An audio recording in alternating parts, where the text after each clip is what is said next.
السلام علیکم ورحمۃ اللہ وبرکاتہ۔ محترم سامعین و ناظرین، امید ہے آپ خیریت سے ہوں گے۔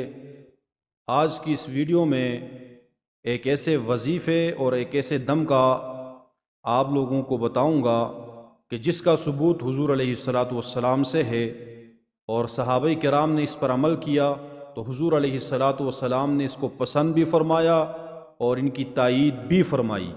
ایسا پاورفل اور بہترین وظیفہ کہ کسی طرح کا بھی مرض ہو، لا علاج مرض ہو، حکیموں نے، ڈاکٹروں نے، طبیبوں نے جواب دے دیا ہو، تو ایسے مرض کے لیے ایک بہترین وظیفہ اور بہترین دم جو قرآن مجید سے ثابت ہے، وہ کیا ہے؟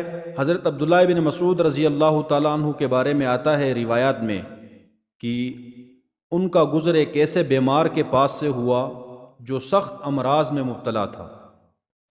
حضرت عبداللہ بن مسعود رضی اللہ تعالیٰ عنہ نے اس کے کان میں کچھ آیتیں پڑھی اور وہ اسی وقت ٹھیک ہو گیا۔ جب یہ خبر حضور علیہ الصلاۃ والسلام کے پاس پہنچی تو آپ علیہ الصلاۃ والسلام نے حضرت عبداللہ بن مسعود رضی اللہ تعالیٰ عنہ سے پوچھا کہ آپ نے اس کے کان میں کیا پڑھا تھا جس کی وجہ سے وہ فوراً ٹھیک ہو گیا؟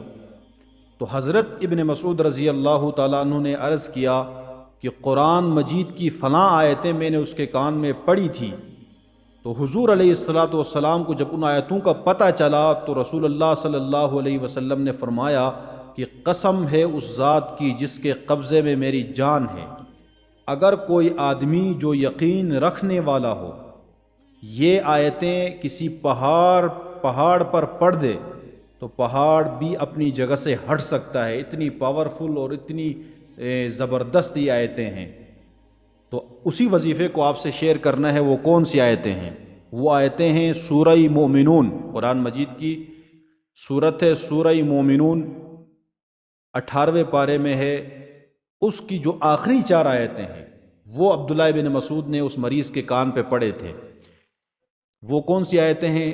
افحسبتم انما خلقناکم عبثا وانکم الینا لا ترجعون فتعالى اللہ الملک الحق لا الہ الا هو رب العرش الکریم ومن يدع مع اللہ الہا آخر لا برہان له به فإنما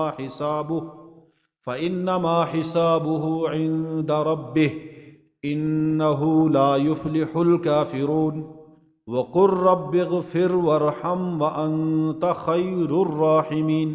یہ 4 آیتیں کسی بھی مریض کے کان میں پڑھیں یا کسی مریض کو پانی پر دم کر کے پلائیں یا کسی مریض کے اوپر یہ پڑھ کر دم کر دیں، انشاءاللہ العزیز کچھ ہی وقت کے اندر وہ مریض ٹھیک ہو جائے گا۔